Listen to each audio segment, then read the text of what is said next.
समयाला ज्या प्रसंगानिमित्त आपण या ठिकाणी एकत्र आलेलो आहोत, सांत्वन सभा या परिवारामध्ये गेल्या दिवसात जी दुःखद घटना घडली आणि त्या परिवाराला सांत्वन देण्यासाठी त्यांचे सर्व नातेवाईक, आप्तेष्ट आणि गावातले लोक आणि मंडळीचे लोक सर्वजण आपण एकत्र आलो. आणि सर्वात महत्त्वाची गोष्ट की परमेश्वराच्या चरणी आपण यासाठी येतो की खरं सांत्वन दाता परमेश्वरच आहे. आणि म्हणून देवाच्या वचनाप्रमाणे जो दिलासा आहे तो या परिवारासाठी आहे. तो विश्वास की आज परमेश्वर देईल. आमेन. आणि म्हणून थोडक्यात, जास्त वेळ मी घेणार नाही, तर थोडक्यात परमेश्वराच्या वचनाकडे आपण जाणार आहोत की परमेश्वराची इच्छा नेमकी आपल्या जीवनाबद्दल काय आहे ते आपण जाणून. आणि म्हणून दोन शब्द प्रार्थना करू आणि देवाच्या वचनाकडे आपण. सर्व शक्तिमान आमच्या जिवंत देवा, आकाश आणि पृथ्वीच्या उत्पन्न करत्या प्रभू, तुला धन्यवाद आणि स्तुती देतो परमेश्वर, कारण तू महान अद्भुत पराक्रमी परमेश्वर. माझा देवा, सर्वदा स्तुती योग्य परमेश्वर तुझे देवा. आणि म्हणून परमेश्वर आणि तुला धन्यवाद देतो आणि तुला उंच करतो. माझ्या देवा, जेवढं मनुष्यासाठी जन्म हे सत्य आहे, तेवढंच परमेश्वर मृत्यू हा देखील सत्य आहे देवा. हो प्रभू, या दोन गोष्टी मनुष्य टाळू शकत नाही. आणि म्हणून परमेश्वर पिता, आज या प्रसंगी परमेश्वर तुझं सत्यच आम्हाला कळू देतो. माझ्या देवा, तुझ्या वचनाद्वारे जेवढे लोक या ठिकाणी आहेत, तो परिवार या ठिकाणी आहे, आम्हा प्रत्येकाशी तुझ्या जिवंत वचनाद्वारे तू बोल. माझ्या देवा, आम्हाला परमेश्वर त्या गोष्टी कळाव्या ज्या तुझी इच्छा आहे. आणि म्हणून देवा, मृत्यूनंतर जे जीवन आहे त्याबद्दल आम्ही जाणून घ्या, तुझी इच्छा आम्ही जाणून घ्या. हो परमेश्वर पिता, ज्यासाठी प्रभू येशू ख्रिस्त तू या जगात आला, तो उद्देश आम्ही जाणून घ्यावा, यासाठी तो कृपा आहे. या समयाला तू बोल, आम्ही ऐकत आहोत. मला पवित्र आत्म्याने नियंत्रित कर आणि चालव. मी घटावा आणि तूच वाढावा असं. सर्व आदर, मान, महिमा, गौरव, सन्मान तुझा आणि तुलाच देतो. प्रार्थना येशू प्रभू तुझ्या पवित्र आणि गोड नावाने. हालेलुया. एका देवाच्या दासाने फार सुंदर म्हटलेलं आहे की जगातला शेवटचा श्वास हा मनुष्याचा स्वर्गातला किंवा नरकातला पहिला श्वास असू शकतो. नीट लक्ष द्या, परत एकदा सांगतो. मनुष्यासाठी ह्या जगातला शेवटचा श्वास हा स्वर्गातला किंवा नरकातला पहिला श्वास असू शकतो. कारण जीवन हे शरीराचं संपतं, आत्म्याचं संपत नाही. आणि म्हणून जगामध्ये मनुष्य ज्यावेळेस मृत्यू पावतो त्यावेळेस तो फक्त शरीरापासून वेगळा होतो, मातीपासून वेगळा होतो. म्हणून ज्यावेळेस मूठ माती दिली जाते त्यावेळेस कबरेवर देखील माती टाकताना मातीस माती, राखेस राख आणि धुळीस धूळ अशा पद्धतीने म्हटलं जातं. याचा अर्थ जर आत्मा शरीरातून निघून गेला तर आपण त्या शरीराला माती, धूळ किंवा राख असं म्हणून संबोधतो आणि जमिनीच्या हवाली तिला आपण करून देतो. म्हणजे याचा अर्थ असा होतो की मनुष्य 60 वर्ष 70 वर्ष काय जे आयुष्य ह्या जगामध्ये जगतो ते शरीराचं आयुष्य आहे, आत्म्याचं नाही. म्हणून शरीराचं आयुष्य संपतं पण आत्म्याचं आयुष्य नव्याने सुरू होतं. हालेलुया. आणि म्हणून त्या देवाच्या दासाने म्हटलंय की या जगातला शरीराचा शेवटचा श्वास हा एखाद्या मनुष्यासाठी एक तर स्वर्गातला पहिला श्वास ठरू शकतो किंवा नरकातला पहिला श्वास ठरू शकतो. पण हे सगळं आपल्या हातामध्ये आहे की आपण मेल्यानंतर किंवा आपण हे जग सोडल्यानंतर, हे शरीर सोडल्यानंतर पहिला श्वास मी स्वर्गात घ्यायचा का नरकात घ्यायचा, हे पूर्णपणे देवाने मनुष्याच्या हातात दिलेलं आहे. आणि आज परमेश्वराच्या वचनातून आपण काही गोष्टी बघणार आहोत. जे या परिवाराची दुःखद घटना घडली, जग सोडून जे व्यक्ती इथून गेले, तुमच्या परिवारातून गेले, ते तर आज आपल्यामध्ये नाहीये. पण त्यांच्या पश्चात जो परिवार आहे, त्यांचे नातेवाईक आहेत, त्यांचे आप्तेष्ट आहेत, मंडळीतले लोक आहेत, आपण सर्वजण परमेश्वर आज आपल्याशी बोलू इच्छितो. कारण हा प्रसंग एक असा आहे की ह्याच प्रसंगी आपल्याला त्या गोष्टी आठवतात ज्या मृत्यूनंतर असतील. इतर वेळेस कदाचित आपण त्या गोष्टींकडे ध्यान लावत नाही, मन लावत नाही. पण ज्यावेळेस दुःखद प्रसंग मनुष्याच्या जीवनामध्ये घडतो त्याच्यानंतर मनुष्याला पुढच्या जीवनाबद्दल विचार येतो. आणि म्हणून हे सगळे प्रसंग असतात. मग आत्म्याच्या शांतीसाठी, आत्म्याच्या मुक्तीसाठी अनेक गोष्टी केल्या जातात. का? कारण मनुष्याला त्याची आठवण तेव्हा येते ज्यावेळेस मनुष्य जग सोडून जातो. पण बायबल देवाच्या वचनामध्ये काहीतरी वेगळं लिहिलेलं आहे. आणि ते आपण बघणार आहोत. फिलिप्पीकरास पत्र याचा पहिला अध्याय आणि वचन 21 वाचू आपण. फिलिप्पीकरास पत्र याचा पहिला अध्याय आणि वचन 21. जर मराठी बायबल असेल तर कोणीतरी वाचा. पौल फिलिप्पीकरास मंडळीला म्हणत असताना बोलतो या ठिकाणी. फिलिप्पीकरास पत्र याचा पहिला अध्याय आणि वचन 21. कारण मला तर जगणे हे ख्रिस्त. वचनात असं म्हटलंय, पौल म्हणतो कारण मला तर जगणे हे ख्रिस्त आणि मरणे हा लाभ आहे. आणि मरणे हा लाभ आहे. हालेलुया. आता बघा, वचन जे आहे ना बायबल मध्ये, तो एक देवाचा दास अशा रीतीने म्हणतो की मला तर जगणे हे ख्रिस्त आणि मरणे हा लाभ आहे. आता पौल म्हणतो मरणे हा लाभ आहे केव्हा? जेव्हा जगणे मला काय असेल? ख्रिस्त. मनुष्याचं उलट आहे. आपल्याला जगणं लाभ पाहिजे, फायदा जो आहे तो जिवंतपणे पाहिजे, मेल्यानंतर कोणी पाहिलं? अनेक लोक म्हणतात स्वर्ग कोणी पाहिलं? कोणी पाहिलं स्वर्ग आहे का नाही? म्हणून मनुष्य काय विचार करतो? जिवंतपणे सुख उपभोगा, जिवंतपणे जेवढं काही करता येईल तेवढं करून घ्या. पण बायबल असं म्हणतं, जर मेल्यानंतर जर तुम्हाला लाभ हवा असेल तर तुम्हाला जगणं ख्रिस्त असलं पाहिजे. आमेन. पण मनुष्याचं वेगळं आहे की जगणं मला लाभ असलं पाहिजे, जगणं माझ्यासाठी आशीर्वादित असलं पाहिजे, जगणं माझ्यासाठी, शरीरासाठी, माझ्या जीवनासाठी आशीर्वादाचं कारण असलं पाहिजे. मेल्यानंतर तर देवाकडेच जायचंय असं प्रत्येकाला वाटतं. म्हणून मृत्यूनंतर मनुष्याला देवाची आठवण येते आणि वेगवेगळे कर्मकांड केले जातात की आता त्या आत्म्याला शांती मिळावी किंवा त्या आत्म्याला मुक्ती मिळावी. पण मी तुम्हाला सांगतो, देवाची आठवण मेल्यानंतर करू नका, देवाची आठवण जिवंतपणे करा. हेच देवाचं वचन सांगतं. कारण पौल म्हणतो जगणे मला ख्रिस्त आहे. हालेलुया. मरण लाभ आहे. मेल्यानंतर देव नाहीये. तो म्हणतो जग जिवंतपणेच देव माझ्यासोबत असला पाहिजे. आमेन. जिवंतपणे मी देवासाठी जगलो पाहिजे, जिवंतपणे ख्रिस्तासाठी माझं जीवन असलं पाहिजे. म्हणून पौल म्हणतो जगणे जर मला ख्रिस्त तर मरणे मला लाभ. बायबल मध्ये सुंदर उदाहरण दिलेलं आहे. त्या उदाहरणाकडे आपण बघू थोडं. लूका सुवर्तमान याचा 16वा अध्याय. लूका सुवर्तमान याचा 16वा अध्याय आणि वचन 19 पासून पुढे वाचू आपण. लूक 16 वचन 19 पासून पुढे.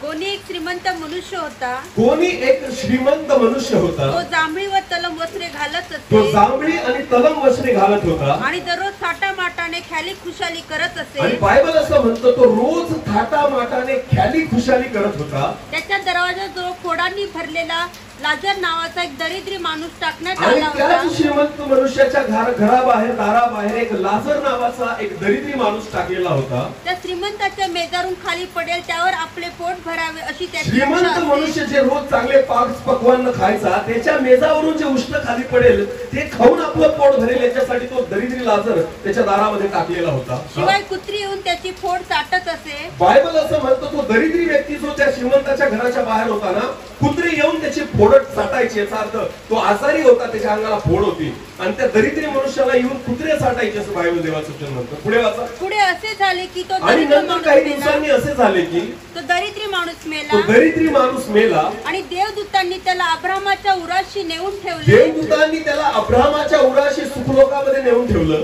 श्रीमंतही मेला आणि बायबल म्हणतं श्रीमंतही मेला व त्याची उत्तर क्रिया करण्यात आली. आणि त्याची उत्तर क्रिया करण्यात आली. बोला काय करण्यात आली?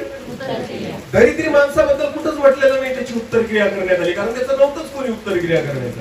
हालेलुया. त्याला घरच्यांनी सोडून दिलेलं होतं. आपल्या काही कामाचं नाही, याच्या अंगाला फोड आहेत, त्याला काही त्या ठिकाणी काम करता येत नाही. भीक मागण्यासाठी आणि उष्ट्यावर जगण्यासाठी त्याला दुसऱ्याच्या दारात फेकून गेलेले होते. अशा व्यक्तीची उत्तर क्रिया कोण करणार आहे? त्याची दफनविधी झाली का त्याला जाळलं गेलं कोणालाच माहिती नाही त्याचं काय झालं. पण मेला आणि मेल्यानंतर त्याच्या आत्म्याला बायबल म्हणतं देवाच्या दूतांनी स्वर्गामध्ये, सुखलोकामध्ये अब्रामाच्या उराशी नेऊन ठेवलं. हालेलुया. बिना उत्तर क्रियेचा गेला तो, पण डायरेक्ट सुखलोकात गेला. आता बायबल म्हणतं श्रीमंत मनुष्याची उत्तर क्रिया झाली.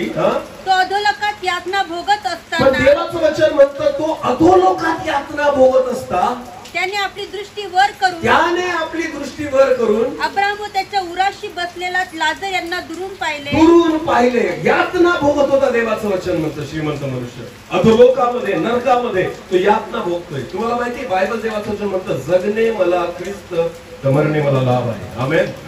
पण जर जगणंच आपल्यासाठी लाभदायक असेल, जगणंच जर स्वतःसाठी असेल, जगणंच ख्याली खुशालीसाठी असेल, खाण्यापिण्यासाठी जर मनुष्य जगत असेल, फक्त स्वतःच्या सुखासाठीच जर मनुष्य जगत असेल ना, तर या श्रीमंत मनुष्यासारखी कथा आहे. कारण मी तुम्हाला सांगतो, सुखामध्ये देव मनुष्याला आठवत नाही. हालेलुया. मनुष्य सुखामध्ये देवाची आठवण कधीच करत नाही. म्हणून या श्रीमंत मनुष्याला आयुष्यात देवाची गरज नाही पडली. का? कारण पैसा होता. त्याला आयुष्यात देवाची गरज नाही पडली. का? कारण कधी भुका राहिलाच नाही. रोज 5 पक्वान्न खात होता, रोज नवीन कपडे घालत होता, रोज ख्याली खुशाली करत होता. सगळे लोक त्याला सन्मान देत होते, प्रतिष्ठा देत होते. दुसरी गोष्ट, तो आजारी नव्हता, तो त्या ठिकाणी सुखी होता, निरोगी होता, धडधाकट होता. सगळ्या गोष्टी असताना देवाची काय गरज आहे त्याला? म्हणून आयुष्यात त्यांनी कधी देवाचं नाव पण घेतलं नाही. आणि मेला तर कुठे गेला? मेला तर कुठे गेला? अधोलोकात. का? कारण जिवंतपणी त्याला देवाची गरजच जाणवली. कशामुळे? कशामुळे? पैशामुळे. हालेलुया. नीट लक्ष द्या. मनुष्याला देवाची गरज केव्हा जाणवते? ज्यावेळेस आयुष्यामध्ये त्याला कळतं की आता पैसा माझ्या काही कामाचा नाही. हालेलुया. पण या श्रीमंत मनुष्याला आयुष्यात अशी परिस्थिती झाली नाही, म्हणून तो आयुष्यभर कधीच त्याला देवाची आठवण झाली नाही. आणि म्हणून बायबल म्हणतो, तो मेला त्यावेळेस त्याला अधोलोकामध्ये टाकण्यात आलं, नरकामध्ये गेला. कारण आयुष्यभर तो लाभासाठी आणि स्वतःच्या स्वार्थासाठीच जगला. हालेलुया. आणि मग जेव्हा तो यातना भोगतोय त्या नरकामध्ये, बायबल म्हणतो तो वर बघतो, तर तिथे त्याला अब्राहमाच्या उराशी लाजर बसलेला त्या ठिकाणी दिसलो. पुढे वाचा. तेव्हा त्याने हाक मारून म्हटले, तेव्हा त्याने हाक मारून म्हटले, हे बापा अब्राहमा, हे बापा अब्राहमा, माझ्यावर दया करून, माझ्यावर दया करून लाजराला पाठव. लाजराला पाठव. मला एक सांगा, श्रीमंत मनुष्याला मेल्यानंतर देव दिसला का? नाही. श्रीमंत मनुष्य मेला, त्याला मेल्यानंतर देव दिसला का? नाही. त्याला कोण दिसलं? अब्राहम. आणि अजून कोण दिसलं? लाजर. हालेलुया. पण त्याला देवाचं दर्शन झालं नाही. त्याला फक्त अब्राहम दिसतोय आणि त्याला लाजर दिसतोय. त्याला परमेश्वर दिसत नाही. म्हणून तो याचना कोणाकडे करतोय? अब्राहमाकडे. प्रार्थना कोणाकडे करतोय? अब्राहमाकडे. विनंती कोणाकडे करतोय? अब्राहम देव होता का? नाही. अब्राहम कोण होता? मनुष्य. बोला, अब्राहम कोण होता? मनुष्य. तुम्हाला माहिती, मेल्यानंतर तुम्हाला देव दिसणार नाही जर जिवंतपणे तुम्ही देवाला शोधलं नाही तर. हालेलुया. जर जिवंतपणी तुम्हाला देव नाही शोधता आला तर मेल्यानंतर विसरून जा की परमेश्वराचं दर्शन तुम्हाला होईल. म्हणून श्रीमंत मनुष्य जेव्हा वर पाहतो ना, तर त्याला सुखलोक पण दिसतंय, त्याला स्वर्गलोक पण दिसतंय, त्याला अब्राहम पण दिसतोय आणि त्याला अब्राहमाच्या उराशी टेकलेला लाजर पण दिसतोय. पण त्याला देवाचं दर्शन घडत, त्याला प्रभू येशू ख्रिस्त दिसत नाही. का? कारण जिवंतपणे तू देवाला शोधलं नाही. आता मेल्यानंतर देव कसं काय सापडेल? हालेलुया. हालेलुया. देवाला शोधायचं आहे ना, तर जिवंतपणे शोधा. म्हणजे मेल्यानंतर तुम्हाला विचार करावा लागणार नाही की मी स्वर्गात जाईल की नरकात जाईल. आमेन. म्हणून पौल म्हणतो, जगणे मला ख्रिस्त, तर मरणे मला लाभ. जिवंतपणे मी ख्रिस्तासाठी जगलो पाहिजे. जिवंतपणे देव मला आढळला पाहिजे. जिवंतपणे देवाची ओळख मी करून घेतली पाहिजे. तर मेल्यानंतर मी निश्चित मरेल. कारण मला माहिती आहे मरण माझ्यासाठी काय असणार आहे? हालेलुया. आज मनुष्य जगतो स्वार्थासाठी, जगतो लाभासाठी, जगतो आशीर्वाद. अरे पैशाच्या मागे लागून लागून देवाला शोधण्याची संधीच भेटत नाही आपल्याला. रात्रंदिवस पळत फिरतोय आज मनुष्य पैशासाठी, ख्याली खुशाली करण्यासाठी. लोकांनी मला मोठं म्हणावं, लोकांनी मला चांगलं म्हणावं, सगळं जगासाठी. जगाने मला ओळखावं, जगामध्ये माझी ओळख व्हावी, जगामध्ये मी प्रतिष्ठित व्हावं, जगामधल्या लोकांनी म्हणावं याच्याकडे मोठं घर आहे, याच्याकडे चांगली गाडी आहे, याच्याकडे चांगली नोकरी आहे, याच्याकडे एवढा पैसा आहे. फक्त जगाने मला ओळखावं म्हणून मनुष्य आज जगत आहे. पण मी तुम्हाला सांगतो, जर आयुष्यभर जगासाठी जगाल तर शेवटच्या क्षणी परमेश्वर तुम्हाला ओळखणार नाही. देवाची ओळख तुम्हाला जर आता नाही झाली तर लक्षात घ्या, मेल्यानंतर देवाचं दर्शन तुम्हाला घडू शकत नाही. जर देवाला शोधायचे तर जिवंतपणे शोधा. आमेन. हालेलुया. कारण नरकातून देव दिसतच नाही. नरकातून कोण दिसत नाही? देव दिसत नाही. त्यांना फक्त कोण दिसत होता? अब्राहम आणि लाजर. हालेलुया. बघा, नीट लक्ष द्या. ही मोठी शोकांती का? मेल्यानंतर त्या ठिकाणी त्याला अब्राहम दिसतोय आणि लाजर दिसतोय, पण देवाचं दर्शन होत नाही. अनेक लोकांना वाटतं अरे मेल्यानंतर तर देवाकडे जायचंय. कोणी सांगितलं देवाकडे जायचं? कोणी सांगितलं देवाकडे जायचं? जर तुम्ही मला ओळखत नाही, तुम्ही तुमच्या घरात मला घ्याल? अरे बोला, सोपी गोष्ट आहे ना. अनोळखी व्यक्तीला आपण आपल्या घरात घेऊ का? नाही. जर देवाला आपण ओळखत नाही, देव आपल्याला ओळखत नाही, काय तो त्याच्या घरात आपल्याला घेईल? नाही. स्वर्गात एंट्री करण्यासाठी ओळखीची गरज आहे, नरकात नाही. हालेलुया. नरक जे आहे ना ते मिळवावं नाही लागत, ते आपल्या नावावर ऑलरेडी लिहिलेलं आहे. लक्षात घ्या, कारण पापाचं वेतन मरण आहे, बायबल देवाचं वचन म्हणतं. आणि प्रत्येक मनुष्य जन्मता काय आहे? बोला काय आहे? नरकासाठी रिझर्वेशन करावं नाही लागत, पण स्वर्गासाठी काय करावं लागतं? रिझर्वेशन. बोला काय करावं लागतं? रिझर्वेशन. आमेन. नरकाचं रिझर्वेशन नाहीच करावं लागत, कारण आपण जन्माला येतो पापच घेऊन जन्माला येतो. लक्षात घ्या, जर पापामध्येच मेलो तर नरक आपल्याला भेटणारच आहे. लक्षात घ्या, ते मागावं नाही लागणार, ते शोधावं नाही लागणार. पण जर स्वर्ग पाहिजे असेल तर देवाला शोधा. आमेन. जर स्वर्ग पाहिजे असेल तर देवाची जाणीव करून घ्या, ओळख करून घ्या.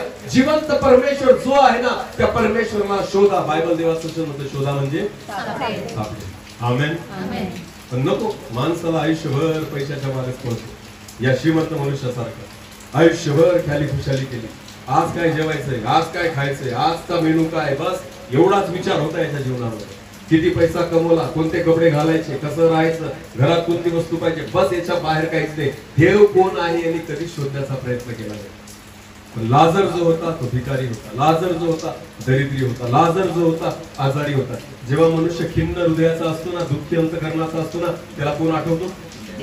बोला बोला, कोण आठवतो? जेव्हा माणसाचं कोणीच नाही राहत तेव्हा त्याला कोण आठवतं? जेव्हा तुमच्या आजूबाजूला सगळे तुमचे लोक असतील ना, तुम्हाला देव नाही आठवणार का? जेव्हा तुम्ही एकटे असाल तर त्यावेळेस तुम्हाला कोण आठवतो? देव. हालेलुया. हालेलुया. मी बऱ्याचदा एक प्रश्न विचारतो, देवाला आपण केव्हा आठवतो? सुखात का दुःखात? मोठ्याने बोला. देवाला आपण केव्हा आठवतो? सुखात का दुःखात? दुःखात. आणि सुखात नाही. मग देवाने आपल्याला सुखात ठेवावं का दुःखात ठेवावं? बरं ठीक आहे, परत एकदा. देवाला आपण केव्हा आठवतो? सुखात का दुःखात? मोठ्याने बोला. दुःखात. बोला केव्हा? दुःखात. बरं, मग देवाने आपल्याला सुखात ठेवावं का दुःखात ठेवावं? सुखात ठेवलं तर तुम्ही आठवणार? हे आपण आपल्या तोंडाने बोलतो. हालेलुया. आपण तोंडाने सांगतो, देवाला आपण दुःखात आठवतो. मग सांगा ना मला, देवाने आपल्याला सुखात ठेवावं का दुःखात ठेवावं? बोला. अरे बोला. सुखात का दुःखात? जर माझ्या देवाला वाटत असेल की तुम्ही देवाला आठवावं, जर तुम्हाला देवाला वाटत असेल की तुम्ही त्याला आठवावं, तर देव तुम्हाला कशात ठेवेल? दुःखात. कारण त्याला माहिती हे सुखात काही मला आठवणार नाही. हालेलुया. मनुष्य, तुम्हाला माहिती एदेन बागेमध्ये त्या ठिकाणी आजार नव्हता, एदेन बागेमध्ये मरण नव्हतं, एदेन बागेमध्ये दुःख नव्हतं, एदेन बागेमध्ये अश्रू नव्हते, दुःख नव्हतं, त्रास नव्हतं, काहीच नव्हतं. का माहिती तुम्हाला? त्याच्या मागचं एक कारण आहे. का? कारण आदामाला दुसरं कोणीच नव्हतं. हालेलुया. कोणाशिवाय? परमेश्वराशिवाय. आमेन. म्हणून आदाम रोज वाट पाहायचा. कोणाची? देवाची. रोज संध्याकाळी बायबल असं म्हणतं की शिळोप्याचा वारा सुटायचा आणि त्यावेळेस परमेश्वर संध्याकाळच्या समयाला किंवा थंड समयाला, दिवसाच्या थंड समयाला त्या एदेन बागेमध्ये यायचा. आमेन. कोणाला भेटायला?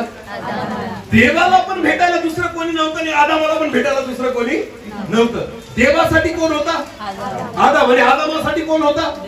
म्हणून आजार त्यांच्यामध्ये, दुःख त्यांच्यामध्ये.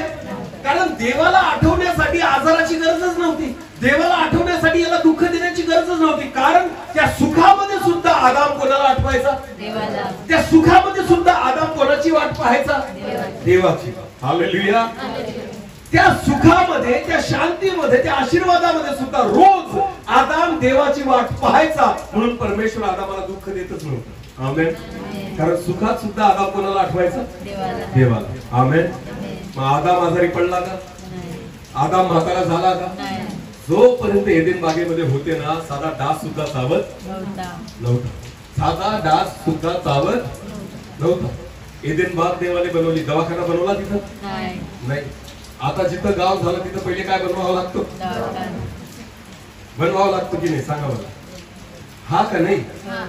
काचेचे घर बांधले आपण, तरी सुद्धा डास कसामध्ये घुसतो, मलेरिया करून जातो, आपल्याला सांगता येत नाही. पहिले ह्या गोष्टी नव्हत्या. हालेलुया. बायबल म्हणतं आदाम आणि हवा हे कपडे सुद्धा घालत नव्हते, तरी सुद्धा डास चावत नव्हते, तरी आजारी पडत, तरी ऊन लागत नव्हतं, थंडी वाजत नव्हती, काहीच नाही. का? कारण परमेश्वर त्यांना दुःखच देत नव्हता, कारण सुखामध्ये सुद्धा ते कोणाला आठवायचे? देवाला. तर देव त्यांना सांभाळत होता. आमेन. पण जिथून मनुष्य देवाला विसरला, तिथून मनुष्याला आठवण करून देण्यासाठी देवाला मनुष्याच्या जीवनामध्ये दुःख आणावे लागतात. हालेलुया. संकट आणावे लागतात, त्रास आणा. तुम्हाला माहिती, लाजर, मी विश्वास ठेवतो, हा दरिद्री लाजर जो आहे ना, त्याच्या त्रासामुळे, त्याच्या गरिबीमुळे, त्याच्या आजारामुळे नेहमी तो कोणाला आठवत असेल? देवाला. त्याच्या एकटेपणामुळे त्याला प्रत्येक क्षणी वाटत असेल, माझे आईबाप कोणी नाही मला, माझ्या घरचे कोणी नाही मला, सगळ्यांनी मला सोडून दिलेले, आता कोण आहे माझा? फक्त परमेश्वर. हालेलुया. त्याच्या एकटेपणामुळे त्याला फक्त देवच आठवत असेल, म्हणून परमेश्वराने त्याला कुठं उचललं? कुठे गेला मेल्यानंतर? सुखलोकात. आमेन. श्रीमंत माणसाच्या घरी गर्दी होती, सगळे नातेवाईक होते, सगळं खाय प्यायला चांगलं होतं, राहायला चांगला बंगला होता, कशाला देव आठवेल मला सांगा? म्हणून सुखात आपण देवाला आठवत नाही. केव्हा आठवतो? दुःखात. बोला, केव्हा आठवतो?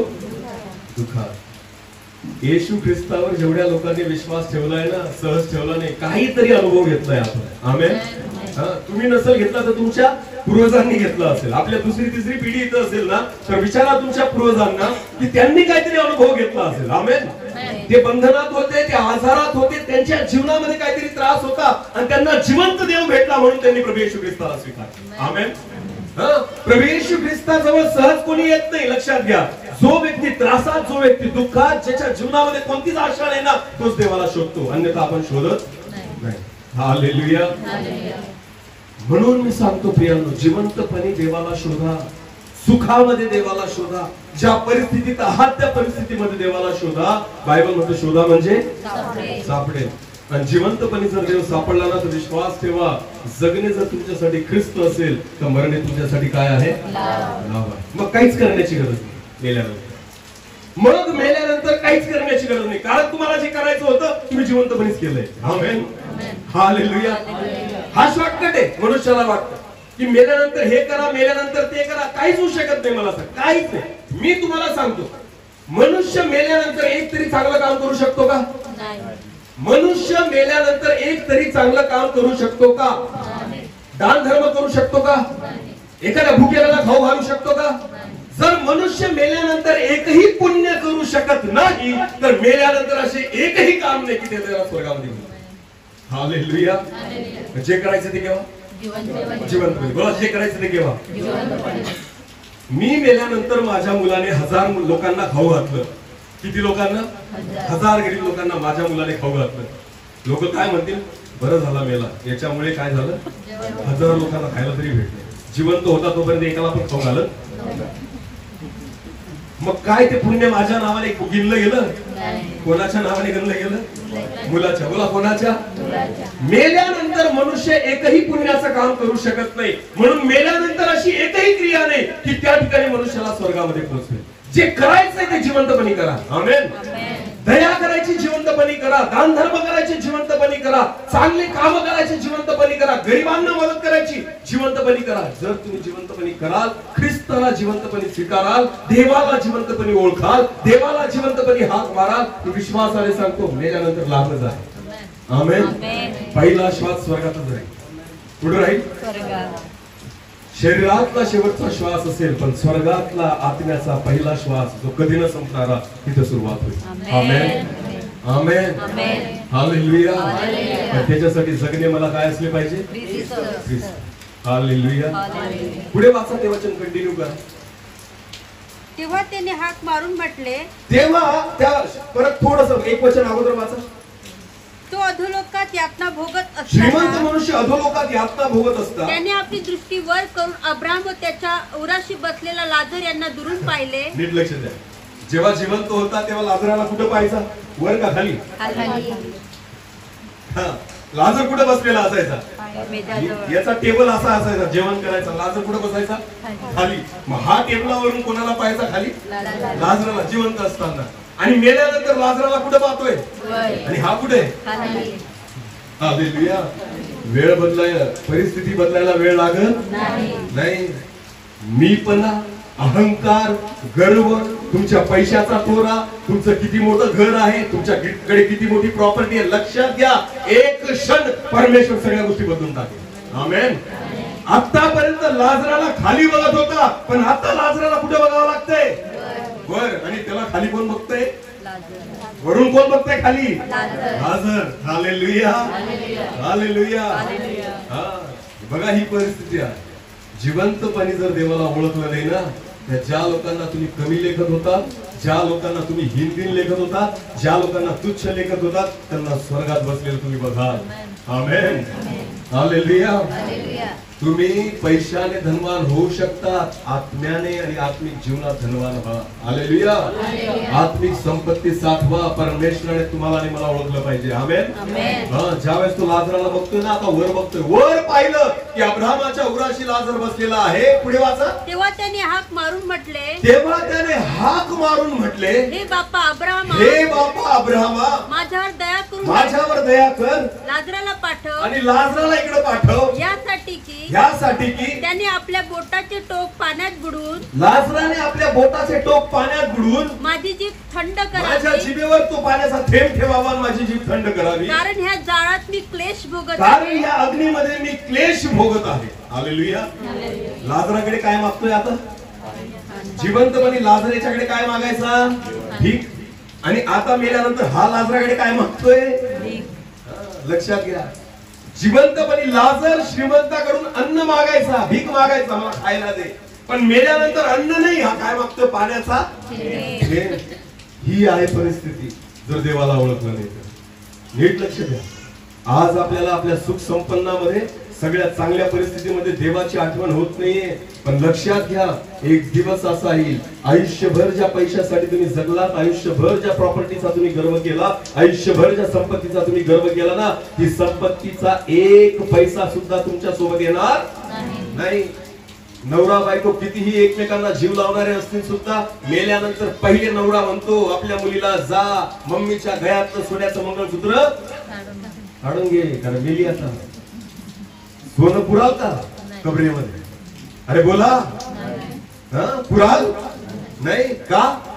बायको होती ना तुझी, प्रेम करायचं ना बायकोवर, बायकोसाठीच घेतलेलं होतं ना, जाऊ दे तिच्या सोबत कबरेमध्ये. नाही, तिला जाऊ द्या कबरेमध्ये, मेली आता काही कामाची नाही. सोनं बोला बोला. सोनं, जे सोनं आयुष्यभर जपलं, ज्या सोन्याला आयुष्यभर त्या ठिकाणी पेटीमध्ये ठेवलं, कपाटामध्ये ठेवलं, मेल्यानंतर नवरा सोबत घेऊन जाऊ देणार नाही. पहिले म्हणेल पोरीला कानात जाऊन, बेटा भविष्य गळ्यातलं काढून घे, कारण महाग आहे. सोन्याची किंमत आज खूप वाढली, 7,000 रुपये ग्रॅम झाली. आणि बायकोची किंमत काय झाली? माती. बोला काय झाली? माती. जिवंत आहात तर किंमत आहे, मेल्यानंतर 1 रुपया सुद्धा कोणी, जे पैसे चालत नाही ते फेकतात अंगावर. समजताय का? जे बंद झालेले आहेत ना ते अंगावर फेकतात मेल्यानंतर. का? कारण अशी बी काही कामाचे नाहीये. का बरं हो? आयुष्यभर नोटा कमवल्या ना यांनी, चिल्लर कशाला फेकतायत अंगावर? नोटा फेका नाही फेकणार, कशाला वाया घालायच्या? कारण आता याची काय झालीये? माती. बोला काय झालीये? किंमत जिवंतपणे आहे, मेल्यानंतर नाही. ज्या पैशासाठी आयुष्यभर मनुष्य राबतो ना, मी तुम्हाला सांगतो त्याच्यातला 1 रुपया सुद्धा तुम्हाला तुमच्या खबरीमध्ये घेऊन जाता येत नाही. खबरीमध्ये 1 रुपया. बायबल देवाचं वचन म्हणतं प्रकटीकरणाच्या पुस्तकामध्ये, केवळ त्यांची चांगली कृत्य त्यांच्या सोबत जातात. आमेन. काय सोबत जातात? चांगली कृत्य त्यांच्या सोबत जातात. आमेन. माझा परमेश्वर तिथं उभा आहे तुमची वाट बघत, कारण हा प्रसंग प्रत्येकाच्या आयुष्यात येणार आहे. आमेन. आज जरी मी तुमच्या समोर असा बोलत असलो, मला पण माहिती एक दिवस मला हे जग सोडायचंय आणि त्याला हिशोब द्यायचा आहे. पैशाचा हिशोब नाही मागणार माझा परमेश्वर किती घर बांधले. माझा परमेश्वर हे नाही विचारणार तुझ्या बँकेमध्ये किती बॅलन्स आहे. माझा परमेश्वर हे नाही विचारणार किती पैसा कमवला, किती गाड्या घेतला. माझा परमेश्वर हे विचारेल कोणतं चांगलं काम केलं त्याच्यामुळे मी तुला स्वर्गात घेऊ, कोणतं चांगलं काम केलं त्याच्यामुळे तू माझ्यासोबत राहायचं, असे कोणते चांगले कृत्य तुझे होते की मी म्हणावं तू माझा मुलगा आहे. आमेन. माझ्या देवाने आजपर्यंत सगळे चांगले काम केलेले आहेत. जर मला देवाचा मुलगा म्हणून घेण्याचं असेल ना, तर त्या देवाचीच कामं मला करावी लागतील, तर मला योग्यता आहे त्याचा मुलगा म्हणून घ्यावं. हालेलुया. घरामध्ये परका राहू शकत नाही, घरामध्ये मुलंच राहतात. आमेन. घरामध्ये कोण राहतात? मुलंच. परका आला ना तर त्याला पाहुणा म्हणतात. तुला काय म्हणतात? पाहुणा. पाहुणा जास्त वेळ राहू शकतो का? नाही. जास्तीत जास्त किती? 8 दिवस. मराठीमध्ये म्हटलं जातं पाहुणे आणि मासे 2 दिवसानंतर वास मारतात. हा, आमच्या मराठीत म्हण आहे. समजलं का? पाहुणे आणि मासे 2 दिवसानंतर वास मारतात. जास्त ठेवायचे नाही. हालेलुया. हा, पाहुणा जास्त वेळ नाही राहू शकत. मुलगा जो आहे त्याला अधिकार आहे. आमेन. जर मला देवासोबत राहायचंय ना तर आमचं नातं कोणाचं असलं पाहिजे? बाप आणि मुला. तो माझा बाप आणि मी त्याचा मुलगा. मुलं मुली म्हणून जर आपण असू तर परमेश्वर आपल्याला सोबत ठेवेल. आणि माझा परमेश्वर मुलगा किंवा मुलगी त्यालाच म्हणेल जे त्याच्यासारखं काम करतात. आमेन. जे त्याच्यासारखं जगतात, जे चांगली कामं करतात. लक्षात घ्या, जर आपण ते करत नसू परमेश्वर तुम्हाला आणि मला ओळखणार नाही. हा श्रीमंत मनुष्य अब्रामाकडे बघतो, वर बघतो, लाजराला म्हणतो भीक मागतो, एक पाण्याचा थेंब मला दे. नम्र झालाय. तुला काय झालाय? नम्र झालाय. हालेलुया. आतापर्यंत तर मस्त टेबलावर बसायचा आणि नोकरांना म्हणायचं सगळे वाढीत लवकर, चाल पाण्याचा ग्लास घेऊन ये. लाजराला म्हणायचं थांब, माझं खाल्लं गेलं का जे वाचेल ते तुला देईल. हालेलुया. बिचारा लाजर वाट बघायचा की हा पोटभर जेवेल, ढेकर घेईल आणि तेव्हा जे काय उरेल तेव्हा ते मला भेटणार आहे. हे लाजर वाट बघायचा. हालेलुया. आता लाजर सुखात आहे आणि हा कशासाठी मागतोय? पाण्याचा थेंब. नम्र झाला, लीन झाला. कशाने नम्र केलेला मला सांगा? नम्र कशाने केलेला? काय लागतायत त्याला? शरीराला काय लागतायत त्याला? कारण तो काय म्हणतोय तिथं, या जाळामध्ये मी काय भोगतोय? यातना, क्लेश भोगतोय. आमेन. मनुष्याला नम्र क्लेश करतात. तुला काय करतात? क्लेश, यातना, दुःख, त्रास हे मनुष्याला नम्र करतात. तुम्हाला माहिती, आगीत पडला ना नम्र होऊन गेला, गर्व सगळा जळून गेला. तुला काय जळून गेला? बोला, काय जळून गेला? गर्व जळून गेला. आगीत पडल्याबरोबर नम्र झाला. आणि जो लाजर भीक मागायचा त्याच्याकडे, आता त्याच्याकडे तोच भीक मागतोय. एक थेंब पाण्याचा तरी लाजरा, आणि माझी जीभ थंड कर. लक्षात घ्या, त्या नरकातल्या यातना जर तुम्हाला नम्र करायसाठी लागत असतील ना प्रियांनो, तिथून परत स्वर्गाची वाट भेटणार नाही. नम्र व्हायचं असेल तर मेल्यानंतर नका होऊ, जिवंतपणीच व्हा. आमेन. केव्हा व्हा? जिवंतपणीच. कारण तुम्हाला मी सांगतो, लाजर नम्र होता. एक वचन वाचू चला आपण. मत्तई कृष्णवर्तमानाचा 5 अध्याय आणि वचन 3 वाचा. मत्तई 5 वचन 3.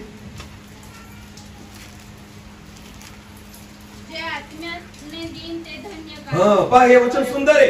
प्रभू येशू ख्रिस्ताने डोंगरावर जे प्रवचन दिलं त्याच्यामध्ये हे वाक्य आहे. प्रभू म्हणतो, जे आत्म्याने दीन ते धन्य, कारण स्वर्गाचे राज्य त्यांचेच आहे. आमेन. लाजर जिवंत असताना त्याच्या शरीराला काय होते? फोड. बोला, काय होते? ही पहिली गोष्ट. तो आजारी होता. कुत्री येऊन त्याला काय करायचे? चाटायचे. तो काहीच करू शकत नव्हता. वास येत असेल त्याच्या शरीराचा. मला एक सांगा, लाजराला बघून लोकांना किळस येत असेल म्हणजे त्याची इज्जत असेल का? त्याला लोक मान सन्मान देत असतील का? त्याच्याकडे चांगल्या नजरेने पाहत असतील का? बिलकुल नाही. त्याच्याकडे तुच्छ आणि हीन नजरेने पाहिलं जायचं. तो आत्म्याने दीन झालेला होता. का? कारण लोकांनी त्याला कधीच चांगली वागणूक दिली नाही. हालेलुया. दुसरी गोष्ट, तो दरिद्री होता. काय होता? पैसा नाही, माझ्याकडे काहीच नाही, घर नाही स्वतःच, माझ्याकडे प्रॉपर्टी नाहीये, याचा अर्थ दरिद्री आहे. त्याला काहीच इज्जत नाही. लक्षात घ्या, आजच्या जगामध्ये पैसा असेल तर सन्मान आहे, पैसा नसेल तर सन्मान नाही. तुम्हाला माहिती, लाजराच्या परिस्थितीने त्याच्या आत्म्याला काय करून ठेवलेलं होतं? दीन. मला काय करून ठेवलेलं होतं? दीन.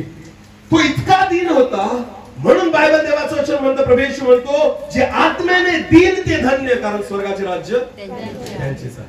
आमेन. गर्व. तुम्हाला माहिती, स्वर्गामध्ये 2 गोष्टी नाही चालत, बिलकुल नाही चालत. तेव्हा 2 गोष्टी. पहिली काय असेल बरं? पाप. बोला, पहिली काय? स्वर्गामध्ये सगळं घेऊन जा. तुम्ही किती अज्ञानी असाल, तुम्ही शिकलेले असाल नसाल, तुम्ही श्रीमंत असाल नसाल, काही चालेल माझ्या देवाला. फाटके कपडे घातलेले असतील काही फरक पडत नाही. मी आयुष्यभर दरिद्री असेल, भीक मागत असेल तरी देवाला चालेल, पण त्याला पाप चालणार स्वर्गामध्ये पहिली गोष्ट पाप चालत नाही. दुसरी गोष्ट काय नाही चालत? गर्व. बोला, काय नाही चालत? लुसिफर जो स्वर्गदूत होता, त्या लुसिफरला परमेश्वराने कशामुळे खाली फेकलं? गर्वामुळे. हालेलुया. पहिले गर्व आला आणि नंतर त्याच्यात पाप शिरलं. आमेन. हा, नीट लक्ष द्या. या दोन गोष्टी स्वर्गात चालत नाही आणि या दोन गोष्टी घेऊन तुम्ही स्वर्गात जाऊ शकत नाही. एक पाप आणि दुसरा आहे गर्व. तुम्हाला तुमच्या प्रॉपर्टीचा गर्व असेल ना, विसरून द्या, स्वर्ग तुम्हाला दिसेल असं बिलकुल नाही. गर्विष्ठ मनुष्य स्वर्गात नाही राहू शकत. का? कारण माझ्या देवाला गर्विष्ठ मनुष्याचा वीट आहे. गर्व कसा तोडायचा हे परमेश्वर शोधतो. हालेलुया. नीट लक्ष द्या. चुकून पण गर्व करू नका. जे आत्म्याने देईन ते धन्य, कारण स्वर्गाचं राज्य त्यांचं आहे, देवाचं वचन म्हणतं. आमेन. गर्विष्ठांना नाही, जे दीन आहेत ना त्यांना स्वर्गाचं राज्य दिलं गेलेलं आहे. हालेलुया. नीट लक्ष द्या प्रियानो. या सगळ्या गोष्टी मेल्यानंतर नाही होणार. केव्हा कराव्या लागतील? बोला बोला, केव्हा कराव्या लागतील? किती लोक जिवंत आहेत? हात वर करा. मग केव्हा करा? आताच. बोला, केव्हा करा?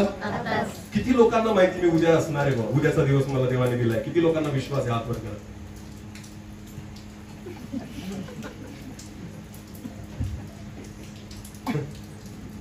उद्या कोणता वार आहे? शनिवार. बरं, शनिवारी मी जिवंत राहील किती जणांना खात्री आहे? मी सेवा करतो तरी मला खात्री नाही. कारण बायबल म्हणतं मी तुम्हाला फक्त आज हा दिवस दिलाय. मला कोणता दिवस दिलाय? उद्याचा दिलाच नाहीये. आमेन. उद्याची खात्री मानू नको, देवाचं वचन म्हणतं. आपल्याकडे कोणता दिवस आहे? फक्त हा. मग जी सुरुवात करायची ती कधी करायची? बदलायचं तर कधी बदलायचं? उद्यापासून दारू बंद. उद्या कधीच येत नाही बाबा, कधीच येत नाही. उद्यापासून तंबाखू बंद, नाहीच येणार तो तुझ्या जीवनामध्ये. उद्यापासून मी प्रार्थना करेल, अजिबात नाही. आज रात्री पण मला मग उद्यापासून मी चर्चला जाईल, नाही. उद्यापासून सगळं कधीपासून? प्रार्थना कधीपासून? वचन कधीपासून?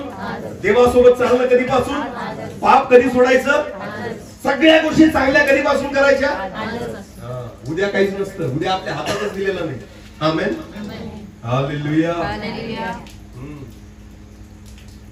मी बीएड ला होतो नवापूरला. कुठे होतो? नवापूरला. आणि मी काही चांगला विद्यार्थी नव्हतो. अभ्यास म्हणजे आम्हाला पहिलेपासून आवडत नव्हता. मी बीए ला पण होतो तरी अभ्यास करायचो नाही. काय माहिती देवाला काय चांगलं दिसलं त्यांनी सेवेला निवडलं. मी तर कधी स्वप्नात पण विचार केला नव्हता मी सेवक बनायचं. का? कारण माझं जीवनच तसं होतं. या पापी मनुष्याला देवाने उभं केलं. मी प्रभूला धन्यवाद देतो, माझी लायकी नसताना देवाने मला उभं केलं. आमेन. तरी मी बीएड ला होतो. बोला, मी कुठे होतो? हा, 9 महिन्याचं असतं बीएड. ज्यावेळेस आम्ही होतो ना, तर पहिल्या दिवसापासून मी विचार करायचो. आमचे रूममेट 2-1 मित्र होतो. आम्ही टुकार उद्यापासून अभ्यास करू. काय करायचं? उद्यापासून अभ्यास करू. तुम्हाला माहितीये 2 महिने राहिले परीक्षेला. किती महिने राहिले? तरी सुद्धा आमचं काय ठरलं होतं? उद्यापासून अभ्यास करू. शेवटी आम्ही काय केलं तुम्हाला माहिती? आमचं हॉस्टेल होतं ना, तो रूम होता, त्या रूमच्या दरवाजाला मधून लिहिलं होतं आजचा पण दिवस असाच गेला. काय लिहिलं होतं आम्ही? आजचाही दिवस असाच गेला. ते केव्हा दिसायचं माहिती आम्हाला? जेव्हा रात्री झोपताना आम्ही काय लावायचो आणि आमच्या बेडवर झोपायचो ना, तेव्हा आमच्या डोळ्यासमोर तेच राहायचं, आजचा पण दिवस. डोक्याला हात लावायचा, गेला रे. पण तो उद्या कधीच आला नाही. आमच्या बॅचला 50 जण फेल झाले होते. किती जण? 200 पैकी किती जण फेल झाले? माझे सगळे मित्र फेल झालेले होते. काय देवाला माझ्यावर दया आली काय? मी 5 जण काटावर. आम्ही कधीच मार्क मिळवण्यासाठी पास होत नव्हतो की आम्हाला डिस्टिंक्शन पाहिजे, फर्स्ट क्लास पाहिजे, बिलकुल नाही. आम्हाला फक्त पास व्हायचं होतं. मला काय व्हायचं होतं? बस. आम्ही त्याच्यातच खुश होतो. पास झालो ना बस. 1 नंबर पण नको, 2 नंबर पण नको. शेवटून कितवा आहे ते आम्ही शोधायचो. हालेलुया. समजतं मी काय सांगतोय तुम्हाला? हे जीवन होतं आमच्या आयुष्यामध्ये. आम्ही अनेकदा विचार केला उद्यापासून करू, उद्यापासून करू, पण उद्या कधी यायचा नाही. उद्याच्या भरोशी राहू नका, कारण उद्या तुम्हाला दिलेलाच नाही. आमेन. आपल्या हातात कोणता दिवस आहे? फक्त आज. आज हा दिवस प्रभूने आपल्याला दिलेला आहे. जे करायचं ते आजपासून करा. आमेन. स्वतःला नम्र करायचं कधीपासून करा? प्रार्थना सुरू करायची कधीपासून करा? देवाला शोधायचं कधीपासून शोधा? देवाच्या जवळ यायचं कधीपासून या? दारू सोडायची कधीपासून सोडा? तंबाखू सोडायची कधीपासून सोडा?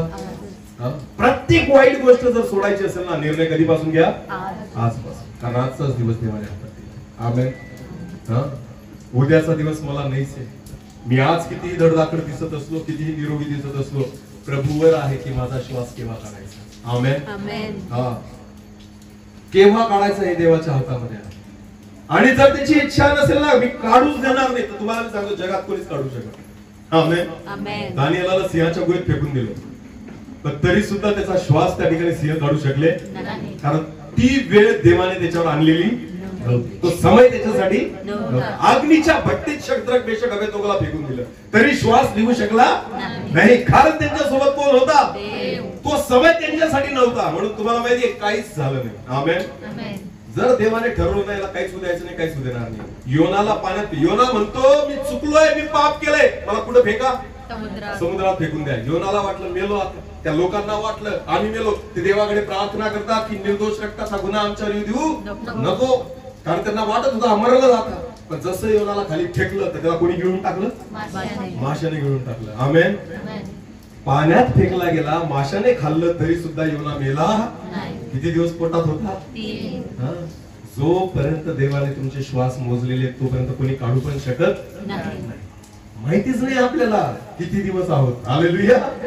म्हणून ही गोष्ट आपल्या हातात मांडूच नका, लक्षात घ्या, देवाच्या हातात आहे. आमेन. जो दिवस प्रभूने तुम्हाला दिलाय ना, हा दिवस शेवटचा आहे असं समजा. म्हणून जे करायचं ते आजपासून करा. आमेन. स्वतःला नम्र करा, स्वतःला लीन करा, कारण गर्विष्ठ मनुष्याचा प्रवेश स्वर्गीय राज्यात होऊ शकत नाही. कारण जे आत्म्याने दिन ते धन्य, कारण स्वर्गाचे राज्य त्यांचेच आहे. हालेलुया. त्या लाजराप्रमाणे स्वतःला लीन करा, त्या लाजराप्रमाणे स्वतःला परमेश्वराच्या जवळ झुकवा. प्रभूला म्हणा, प्रभू बस तूच आहे. आपल्या पैशाचा, आपल्या संपत्तीचा, आपल्या असण्याचा, आपल्या दिसण्याचा कसलाच अभिमान बाळगू नका. हे एका दिवसात संपू शकतं. इयोब एका दिवसात कंगाल झाला. लक्षात घ्या, काहीच लागलं नाही, एका दिवसात कंगाल झाला.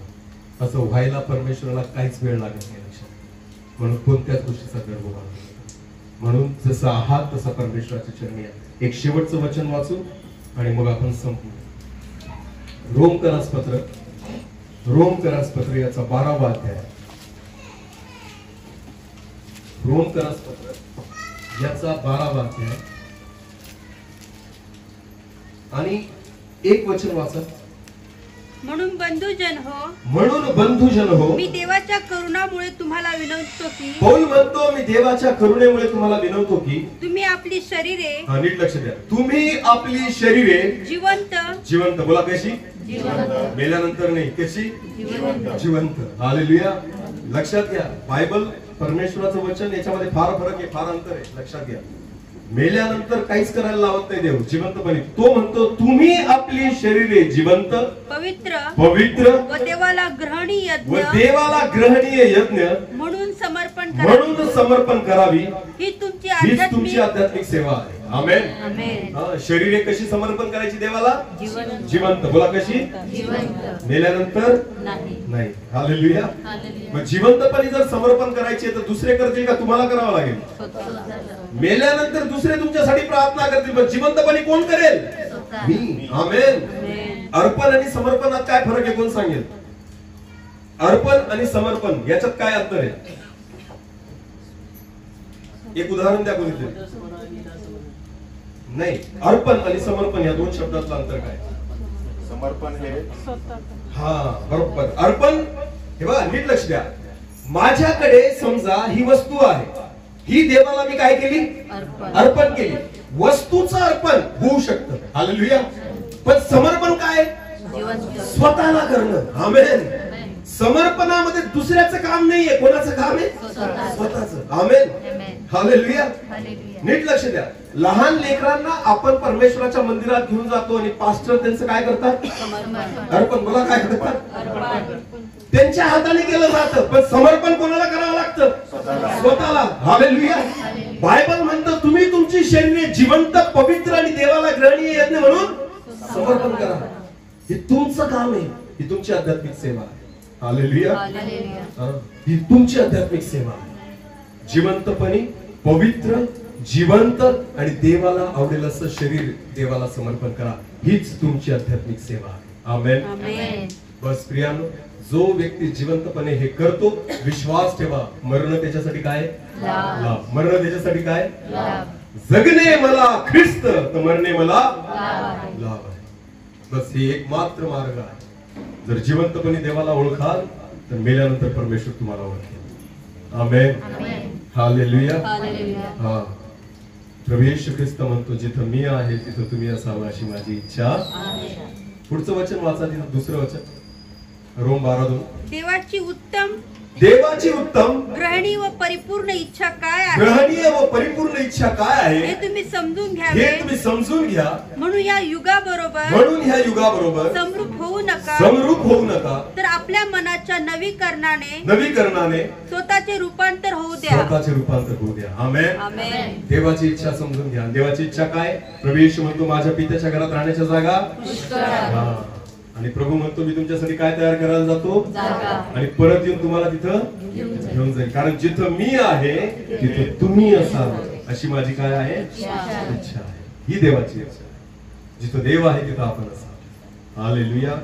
हे तेव्हा शक्य आहे जेव्हा तुम्ही तुमची शरीरे जिवंत पवित्र आणि देवाला ग्रहणीय यज्ञ म्हणून समर्पण करा. आमेन. मरायची वाट बघू नका, जिवंतपणे देवाला जीवन द्या. हालेलुया. कारण देवाचं वचन म्हणतं मी जिवंतांचा परमेश्वर आहे, मेलेल्यांचा नाही. कारण मेल्यानंतर तुम्ही प्रार्थना करू शकत, मेल्यानंतर दान धर्म करू शकत, मेल्यानंतर पुण्याचं काम करू शकत. जे करा ते केव्हा करा? बोला बोला, केव्हा करा? मेल्यानंतर पगार चालू राहतो का? आपल्याला आपल्या नावाने भेटतो पगार? नाही. का बरं नाही भेटत? संपलं. तू आता काही सेवा करू शकत, तू मुलांना शिकवू शकत नाही, तू शाळेत जाऊ शकत नाही, म्हणून शासन पगार काय करून देतो? बंद. तसंच आहे ना, मेल्यानंतर एक पण पुण्य होऊ शकत नाही, म्हणून आपल्या नावाने काही जमा राहू शकत नाही. ते तिथंच बंद होऊन जातं, सगळा पगार बंद. हालेलुया. हा, लक्षात घ्या, जे करायचं ते केव्हा करा? जिवंतपणे. आमेन. जेवढे लोक इथं बसलेले आहेत, मी विश्वास ठेवतो ह्या निमित्ताने, ह्या प्रसंगाने आपल्याला एकच शिकण्याची गरज आहे. इथं बसलेला प्रत्येक व्यक्ती आज जिवंत आहे, पण एक दिवसाला आपल्याला ह्या प्रसंगाला सामोरं जावं लागणार आहे. मग आपल्याकडे किती दिवस बाकी आहेत आता? बोला, किती दिवस? आजच. मग महिन्याचा रिचार्ज का बरं करून ठेवला? जिओचा रिचार्ज किती महिन्याचा? 6 महिन्याचा. कोणी सांगितलं 6 महिन्याचा का? काय विश्वास आहे नाही का? हालेलुया. नीट लक्ष द्या. आपल्याकडे कोणता दिवस आहे? फक्त जे चांगलं करायचं ते कधी करा. देवाची ओळख कधी करून घ्या. प्रार्थना कधीपासून सुरुवात करा. वाईट गोष्टी कधीपासून सोडा. आजच. कारण देवाने आजचा दिवस तुम्हाला आणि मला दिला. आमेन. आणि जर जगणे तुमच्यासाठी ख्रिस्त असेल तर मरणे आपल्यासाठी काय आहे? देवाची इच्छा हीच आहे. सर्वजण आपले डोळे झाकू. यावेळेस आपण प्रार्थना करू. प्रत्येक जण आपलं मस्तक आपण जिवंत परमेश्वराच्या समोर येऊन झुकू आणि त्या देवाकडे आपण जाऊ आणि त्या प्रभूला म्हणून, प्रभू जसं पौल म्हणतो की जगणे मला ख्रिस्त तर मरणे मला लाभ आहे. बस त्या वचनाप्रमाणे आम्ही जगावं यासाठी तू आम्हाला सहायता कर की जेणेकरून देवापा मृत्यू हा आमच्यासाठी तोटा असणार नाही तर तो लाभाचा विषय असेल असं होऊ दे. जरी शरीरामध्ये आम्ही शेवटचा श्वास घेत असतो पण आम्ही विश्वास ठेवतो की जर तुझ्यामध्ये आम्ही जगतोय प्रभू तर मेल्यानंतर पहिला श्वास आमचा स्वर्गामध्ये सुरुवात होईल. आणि म्हणून देवापा आमची सुरुवात स्वर्गीय जीवनामध्ये व्हावी यासाठी तू कृपा आम्हाला तुझ्यामध्ये जगणं शिकव. एक छोटस कोरस घेऊ आणि प्रार्थना. पिछला सब भूल कर मैं आगे ही दौड़ा चलूं, मेरे लिए जो धन्य था उसको मैं त्याग दूं कि मैं पाऊं तुझसे पुरस्कार.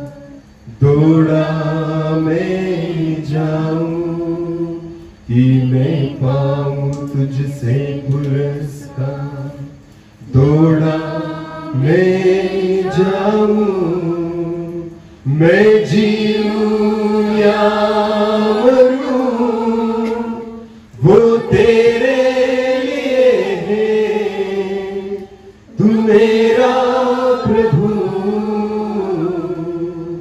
तू मेरा प्रभु, मेरे जीवन का मकसद तू है, मेरे जीने का कारण तू है,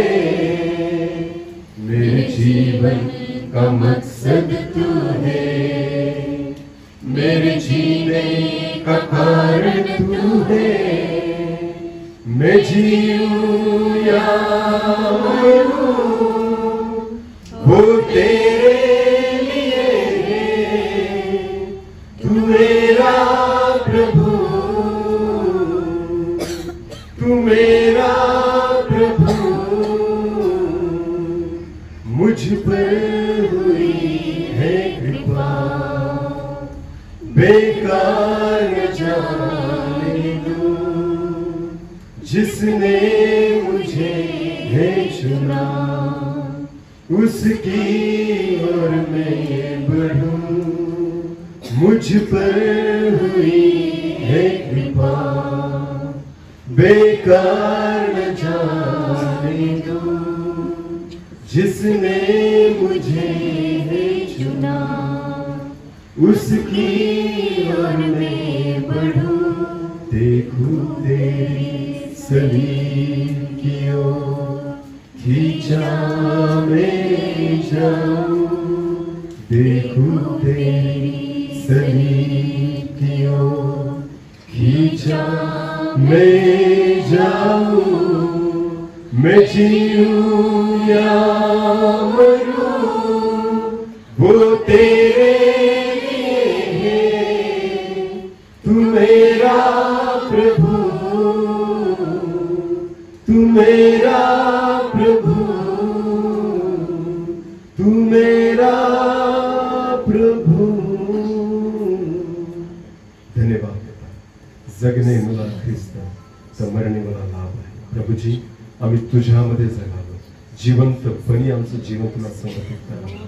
तुझ्या वचनात लिहिलेलं आहे तुम्ही तुमची शरीरे जिवंत, पवित्र आणि देवाला ग्रहणीय यज्ञ म्हणून समर्पित करा। हीच तुमची आध्यात्मिक सेवा आहे। प्रभूजी आज ह्या निमित्ताने, ह्या सांत्वन सभेनिमित्ताने प्रभूजी मी प्रार्थना करतो देवा, इथं उपस्थित प्रत्येक व्यक्तीशी तू बोललायस त्याबद्दल धन्यवाद। माझ्या देवा आम्ही तुझ्या सोबत जगावं, तुझ्यासाठी जगावं आणि जिवंतपणेच आम्ही तुला प्राप्त करावं, की जेणेकरून मरणे आमच्यासाठी लाभदायक होईल असं होऊ दे परमेश्वर। कारण प्रभू शरीरातला शेवटचा श्वास हा स्वर्गातला पहिला श्वास किंवा नरकातला पहिला श्वास ठरू शकतो आणि म्हणून देवा या जीवनामध्ये, या शरीरामध्ये असतानाच आम्ही तुला ग्रहण करावं आणि तुला समर्पण करावं यासाठी सहायता आणि मदत कर दे बापा। आज तुझी वाणी आमच्या कानापर्यंत आलेली आहे, आमची मन कठीण होऊ दे नकोस दे बापा। मी प्रार्थना करतो प्रभूजी तुझ्या वचनात आम्हाला जे सांत्वन तू दिलेलं आहे, तुझ्या वचनात आम्हाला जी आशा तू दिलेली आहे प्रभू, आम्ही ते लोक आहोत परमेश्वरा ज्या लोकांना माहिती आहे की मेल्यानंतर आम्ही कुठे जाणार आहोत। हो प्रभू आम्ही अज्ञानी नाही तर आम्ही सुज्ञान आहे, कारण तुझ्या वचनामध्ये आम्हाला स्पष्ट रीतीने तू सर्व गोष्टी सांगितलेल्या आहेत देवा। आणि म्हणून तुझ्या वचनात थेसलोनिकरा पत्रामध्ये म्हटलेलं आहे प्रभू की इतर लोक जसा खेद करतात तसा तुम्ही करू नये, कारण परमेश्वरा तुझ्या वचनामध्ये आम्हाला स्पष्टता तू दिलेली आहे की मेल्यानंतर जर आम्ही चुकीचं वागलो तर आम्ही कुठे जाऊ आणि जर आम्ही तुझ्या सोबत चाललो तर आम्ही कुठे जाऊ। या सगळ्या गोष्टी स्पष्ट तुझ्या वचनामध्ये आम्हाला तू दिलेल्या आहेत आणि त्या वचनानुसार चालण्यासाठी तू आम्हाला सहायता आहे। धन्यवाद जे बीज आज पेरलं गेलंय 30 पट 60 पट 100 पट फळ देणार कर। चांगली कामं आम्ही उद्यापासून नाही आजपासूनच सुरू करावी यासाठी सहायता कर। प्रार्थना उद्यापासून नाही आजपासूनच सुरू करावी यासाठी सहायता कर। तुझ्या सोबत चालणं उद्यापासून नाही आजपासूनच सुरू करावी यासाठी सहायता कर, कारण आजचाच दिवस तो आम्हाला दिलाय। केवळ ऐकणारे नाही पण वचनावर विश्वास ठेवून चालणारे आम्हाला कर। सर्व आदर मान महिमा गौरव सन्मान तुझा आणि तुलाच देतो। प्रार्थना येशू प्रभू तुझ्या पवित्र गोड पराक्रमी नावाने मागितली म्हणून